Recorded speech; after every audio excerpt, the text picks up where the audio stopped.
कि जब इस देश की सबसे बड़ी शक्ति वहाँ हो और वहाँ दंगा हो जाए तो पूरी दुनिया में क्या होएगा, छवि खराब होएगी। आप सोच के देखिए, ये संयोग नहीं प्रयोग है, देश को बदनाम करने का प्रयोग है। और हम तो सबका भला मांगते हैं सनातन धर्म में, लेकिन उनके मजहब में क्या माना जाता है पता नहीं। एक मौलाना ने तकरीर दी, जाके दंगे कर दो, दंगे हो गए। ब्लैक फ्राइडे इस देश में फिल्म बन चुकी है। महाराज जी को पता है हमें 80% लोग वोट देंगे और 20% देंगे ही नहीं।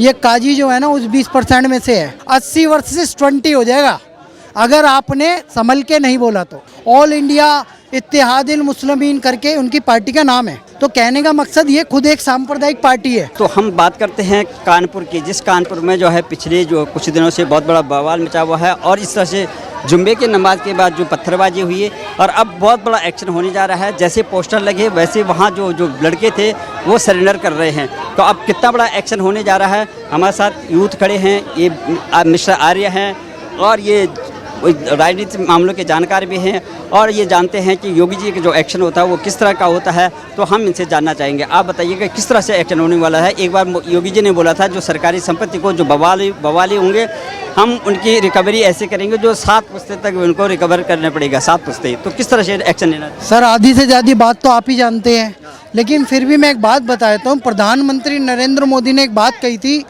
कि जो दंगाई है ना, दंगाई, इनको कपड़ों से पहचानो। तो वो कपड़ों से पहचान में आ गए। उनके जब पोस्टर लगे तो वो उत्तर प्रदेश सरकार के सामने सरेंडर करने लगे। मई और जून में ओले पड़ने शुरू हो गए, बर्फ़ गिरनी शुरू हो गई योगी जी महाराज की। और दूसरी बात, ये संयोग नहीं प्रयोग है। एक समय था जब गुजरात में, ये पैटर्न को समझना पड़ेगा सर आपको, गुजरात के मुख्यमंत्री नरेंद्र मोदी थे तो गोधरा दंगा हुआ था। गोधरा दंगा हुआ था हिंदुओं के विरोध में। राम भक्त थे, उनको जिंदा जला दिया गया था साबरमती ट्रेन में। उसके बाद हिंदुओं का ज्वार फटा और हिंदू मुस्लिम राइट्स हो गए 2002 में। उसके बाद एक नेता का उदय हुआ, प्रधानमंत्री भी बने, लेकिन उस प्रधानमंत्री को ये देश बर्दाश्त ही नहीं कर पा रहा। देश की जनता ने चुना है पर देश के विपक्ष उसे बर्दाश्त ही नहीं कर पा रहा। मेरा कहने मकसद ये है, वो कोई ना कोई नया पैटर्न ले आता है, कभी सीए, शाहीन बाग, कभी किसान आंदोलन, कभी किसी नाम पे दंगे, कभी किसी नाम पे फसाद। तो अब एक नया पैटर्न इन्होंने उत्तर प्रदेश को दिया है दंगों का। ये दंगा प्रदेश जो ख़त्म कर चुके थे योगी आदित्यनाथ छवि 5 सालों में, उस छवि को दोबारा बनाने के लिए उन्हें कॉन्स्पिरेसी के तहत जुम्मे की नमाज 1:30 बजे के बाद प्रायोजित दंगा किया। हिंदुओं की दुकानों पे हमला किया और उनसे कहा गया दुकान बंद करो। फिर उन्हें मारा गया, रेडी भर के पत्थर आए, पेट्रोल बम आए, लोगों की दुकानें जला गई, पत्थर मारे गए, पुलिस के टांगों पे चोट लगी। सर वो पैटर्न इतना खतरनाक है कि 80,000 करोड़ का इन्वेस्टमेंट आया उसी दिन शुक्रवार को, उसे बदनाम करने के लिए ये दंगा किया गया। और प्रधानमंत्री को भारत के राष्ट्रपति जो कि कानपुर से बिलोंग करते हैं, राष्ट्रपति रामनाथ कोविंद जी और उनकी पत्नी जी ने अपने गांव में इनवाइट किया था। उस समय राज्यपाल आनंदीबेन पटेल, मुख्यमंत्री योगी आदित्यनाथ और प्रधानमंत्री नरेंद्र मोदी और राष्ट्रपति रामनाथ सिंह कोविंद वहाँ पे थे और दंगा हो गया। इस दंगे का क्या जाता है कि जब इस देश की सबसे बड़ी शक्ति वहाँ हो और वहाँ दंगा हो जाए तो पूरी दुनिया में क्या होएगा, छवि खराब होएगी। अगले दिन के अखबार पटे पड़े थे दंगों के नाम से, कानपुर राइट्स, कानपुर वायलेंस, कानपुर से, लेकिन वहाँ पे प्रधानमंत्री नरेंद्र मोदी और राष्ट्रपति की खबरें नगण्य थी। आप सोच के देखिए, ये संयोग नहीं प्रयोग है, देश को बदनाम करने का प्रयोग है और हमें इस प्रयोग को विफल करना है। योगी आदित्यनाथ जी वो व्यक्ति हैं जो जब गिराते हैं ना बुलडोजर बाबा, उन्हें बुलडोजर बाबा ऐसे नहीं कहा जाता, पत्थर ही पत्थर इकट्ठे कर देंगे उनके घर गिरा के, और इनका घर गिरेगा ही गिरेगा, उसे कोई नहीं रोक सकता। ठीक है, और आगे आप सर देखते रहिए, योगी जी इनसे ऐसी रिकवरी करेंगे, इनकी 7 पुश्तें याद रखेंगी और उत्तर प्रदेश में दोबारा कोई दंगे करने की हिम्मत नहीं करेगा। योगी जी से पंगा लिया इन्होंने, ये कोई आम बात नहीं है।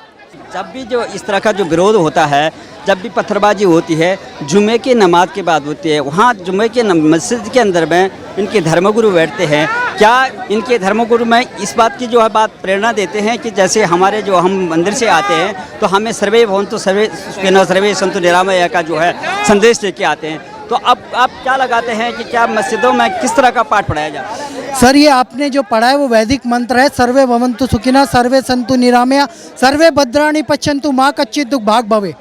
और हम तो सबका भला मांगते हैं सनातन धर्म में, लेकिन उनके मजहब में क्या माना जाता है पता नहीं। 1:30 बजे के बाद एक मौलाना ने तकरीर दी, जाके दंगे कर दो, दंगे हो गए।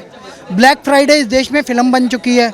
मैं तो योगी आदित्यनाथ जी महाराज से एक आग्रह करना चाहता हूँ, अगर आपको उत्तर प्रदेश को दंगा प्रदेश होने से बचाना है, और प्रधानमंत्री नरेंद्र मोदी जी, गृह मंत्री अमित शाह जी, आप भी सुन लीजिए, अगर इस देश को आतंकवाद से दंगों से बचाना है तो शुक्रवार की नमाज जो भी मौलवी करने जाता है, मौलाना मौलवी, वो तकरीर जो देगा वो लिखित में पहले पुलिस स्टेशन में या डीसी ऑफिस में जमा करवानी पड़ेगी।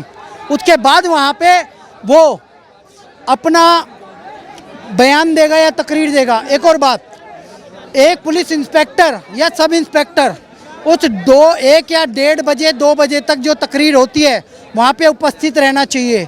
सभी मस्जिदों में अंदर और बाहर सीसीटीवी लगना चाहिए। ये मेरी मांग है। अगर आपको देश में दंगा पैटर्न ख़त्म करना है, आपको सिक्योरिटी के लिहाज से भी इसको फॉलो करना पड़ेगा। हर मस्जिद में, हर मज़ार पे, और जो जितनी भी दरगाहें हैं बड़ी बड़ी, उन पे भी आपको सीसीटीवी लगाने पड़ेंगे। इससे क्या होएगा, सबकी निगरानी रखी जाएगी। मंदिरों में लगे हुए हैं, मस्जिदों में भी लगवा दीजिए, लेकिन कोई तकरीर देके दंगे ना करवा पाए, इसीलिए आपको लेटर लिखवा के उनसे ले लेना है कि तकरीर में इससे एक शब्द ऊपर, इससे एक शब्द नीचे नहीं होना चाहिए। अगर कोई भी भड़काऊ बयान वो देता है, मौलाना को गिरफ्तार करो, उसकी संपत्ति जब्त करो। This is my request for my prime minister and UP chief minister Yogi Adityanath. मौलाना अब्दुल काजी जो शहर काजी है, उनका कहना है कि अगर अनाधिकृत जिन लोगों को जो अनाधिकृत रूप से जो बिल्डिंग बनी हुई है उस पर प्रायोजित था पहले से ही कि ये आइडेंटिफाई हो रखे हैं, सबसे ज़्यादा जो है शत्रु संपत्ति जो है कानपुर में पाई जाती है और उस पर एक्शन होने वाला था। उसका ध्यान भटकाने के लिए हो सकता है ये साजिश के तहत ये दंगा हुआ हो, लेकिन काजी कहते हैं, जो कि सम्मानित व्यक्ति होते हैं शहर के, वो कहते हैं कि अगर यहाँ एक्शन हुआ, बुलडोजर चला, तो यहाँ पर पूरा लोग जो है कफन बांध के जो है निकलेंगे सड़कों पे। तो क्या ऐसा है? देखिए, योगी आदित्यनाथ जी महाराज का आपने विधानसभा चुनाव कवर किया होगा। महाराज जी को पता है हमें 80% लोग वोट देंगे और 20% देंगे ही नहीं। ये काजी जो है ना उस 20% में से है। और ये लोग सोचते हैं हम नपुंसक है। भैया, हमारी सिविलाइजेशन है आदिकाल से, बस हम सनातनी हैं, ठीक है ना, हमारा कोई अंत तो है नहीं, हम तो 7 जन्म वाले हैं। तुम अपने बारे में सोच लो, कोई भी धमकी देने से पहले ये सोचो कि दे किसको रहे हो, ठीक है ना। और हमने कोई चूड़ियाँ नहीं पहन रखी, हम भी आपको सबक सिखाना जानते हैं। औकात में रह के बात करो। शहर काजी योगी आदित्यनाथ जी महाराज की सरकार है। आप एक राज्य के 24 करोड़ आबादी के राज्य को चलाने वाले मुख्यमंत्री योगी आदित्यनाथ, जो 5 बार सांसद रह चुके हैं, उनसे पंगा ले रहे हो, उनके खिलाफ बोल रहे हो। देश की अखंडता के लिए बीजेपी संकल्प लेती है और योगी आदित्यनाथ ने प्रदेश की एकता अखंडता का संकल्प लिया हुआ है। तुम जैसे लोग मक्खी हो मक्खी, तुम्हें तुरंत जेल में डाल दिया जाएगा। और अगर सोचते तुम्हारे कहने पे कोई मुस्लिम भड़क जाएगा, भाई मुस्लिम लोगों ने भी बीजेपी को वोट दिया है, ऐसे कोई नहीं भड़क जाएगा। और एक बात, सब डरते हैं, गरीब आदमी है, अमीर आदमी है, सब डरते हैं पुलिस या कार्रवाई से, बुलडोजर से। और इस बार जो सरकार बनी है बुलडोजर बाबा की बनी है। तुम कहीं के नहीं रहोगे। गलत बयानबाजी से बाज आ जाओ और आगे से सोच समझ के बयान दो। मैं तो यही कहूँगा 80 वर्सेस 20 हो जाएगा अगर आपने संभल के नहीं बोला तो। भाजपा प्रवक्ता है नूपुर शर्मा, उस पर एक्शन हुआ है। अगर उनसे कुछ बातें ऐसी निकल गई तो सरकार ने उस पर एक्शन लिया है, उनको जो है निलंबित कर दिया। दूसरी तरफ जो है सपा की जो बड़ी नेता रही हैं रुबीना खातून, वो भी कहते हैं कि सरकार के मोदी के जो इस एक्शन से मैं खुश हूँ। लेकिन दूसरी तरफ जो है ये असदुद्दीन ओवैसी हर मंच पर यही बोल रहे हैं कि मुस्लिम को टारगेट किया जा रहा है। तो आखिर आशय क्या है? देखिए, असदुद्दीन ओवैसी जो है ना वो सांसद है और बैरिस्टर भी हैं। पहली बात तो भड़काऊ नेता है। सबसे बड़ी बात, उनके भाई ने ही हिंदू देवी देवताओं पर टिप्पणी की हुई है, सोशल मीडिया पे उनके बयान वायरल है। उनके उन्होंने हिंदुओं को धमकी दे रखी है 15 मिनट पुलिस हटा दो, 100 करोड़ हिंदुओं को सबक सिखा देंगे। तो ये, और उनकी पार्टी का नाम भी मुस्लिमीन है, ऑल इंडिया इत्तेहादिल मुस्लिमीन करके उनकी पार्टी का नाम है। तो कहने का मकसद ये खुद एक सांप्रदायिक पार्टी है, ये दूसरों को सेकुलरिज्म का ज्ञान देना बंद कर दे, पहले अपनी पार्टी का नाम बदले, पहले हिंदू हित के लिए इन्होंने क्या किया ये बता दे। ये वो लोग हैं जो आज़ादी के समय भी अलग हैदराबाद चाहते थे, ये निजाम वाले लोग हैं, ये रजाकर लोग हैं, ये शुरू से ही आज़ादी के टाइम से ही अलगाववादी लोग हैं। ये लोग तो बस इनको मौका नहीं लगा क्योंकि सरदार पटेल जैसा सशक्त गृह मंत्री था, नहीं तो ये तो देश से अलग हो जाते। तो ऐसे दुष्ट लोगों की बातों पे ध्यान ना दे। और मैं एक और बात बताता हूँ जनता को कि समाजवादी पार्टी बहुत तुष्टिकरण करती है। नुपुर जो है ना, नुपुर ने बात कही है हदीस के तहत, आप गूगल सर्च करो हदीस, आपको यही जो नुपुर ने बोला है वो मिल जाएगा। उसने गूगल से कोट किया है, सऊदी अरब की जो हदीस है उसमें लिखा हुआ है ये बात। हम मोहम्मद साहब का अपमान नहीं कर रहे हैं, लेकिन एक बात है, उस बात को कोई, अब जैसे फिल्में बनती है, मैंने रामायण देखी है रामानंद सागर की, मैंने महाभारत देखी है, वैसे ही मैं मोहम्मद साहब की भी जीवनी देखना चाहता हूँ। तो आप उनकी जीवनी पे फिल्म बना दो ना, दिक्कत क्या है। लेकिन अगर कोई चार्ली हेब्डो उस पर कार्टून बनाता है आपको बुरा लग जाता है। लेकिन अगर कोई नुपुर शर्मा उनके बारे में कोई टिप्पणी करती है, और उसने टिप्पणी भी कब करी, एसडीपीआई के प्रवक्ता ने उन्हें प्रोवोक किया। जो अभी एक जो हमारा विश्वेश्वर महादेव का शिवलिंग मिला है, प्राप्त हुआ है ज्ञानवापी मंदिर में, जिसको कि क्लोज कर दिया, वहाँ वजू बंद हो गया है, उसका अपमान कर रहे थे, उसे फाउंटेन बोल के, और एक उन्होंने व्यंग किया। उस व्यंग के बाद भड़क गई नुपुर ने कहा भाई आपसे हाथ जोड़ के रिक्वेस्ट कर रही हूँ, मेरे धर्म के बारे में मेरी आस्था है, काशी में मेरी आस्था है, मेरे महादेव को अपमानित मत करो। लेकिन वो प्रवक्ता रुका नहीं। आप पत्रकारों या मैं सामान्य व्यक्ति उस आयत को पढ़ देते हैं, क्या हमारे खिलाफ भी फतवा जारी हो जाएगा? क्या सुप्रीम कोर्ट का जज कोई जजमेंट देते समय वो बात बोल देगा, उसके खिलाफ भी तुम फतवा जारी कर दोगे?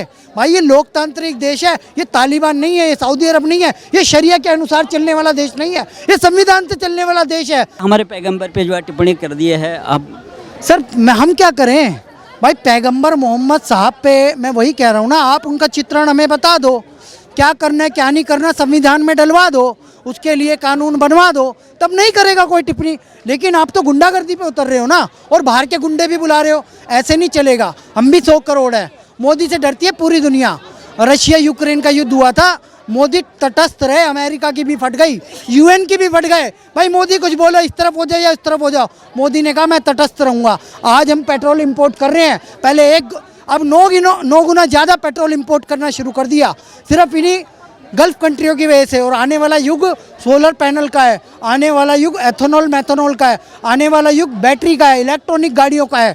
तो भाई सऊदी अरब वाला तुम्हें चाहिए टेक्नोलॉजी, तुमने नहीं किया है कुछ हिदायत, तुम्हारे पास सिर्फ तो तेल के कुएं और गैस प्राप्त हुई है, तब तुम अमीर बने हो। सिविलाइज कंट्री तो सनातन है, विज्ञान तो हमारे पास है, ज्ञान हमारे पास है क्या नहीं? वो 60 साल पहले तक उनके पास कुछ भी नहीं था। पर मैं आगे की बात बताता हूँ, इनको भारत के सामने घुटने टेकने पड़ेंगे, इनकी औकात नहीं है कुछ भी, और मोदी पूरी दुनिया पे राज करेंगे। सनातन का समय आ चुका है, पूरी दुनिया पे विश्वगुरु बन के भारत राज करेगा, उसका नेतृत्व नरेंद्र मोदी योगी आदित्यनाथ करेंगे। भारत माता की जय।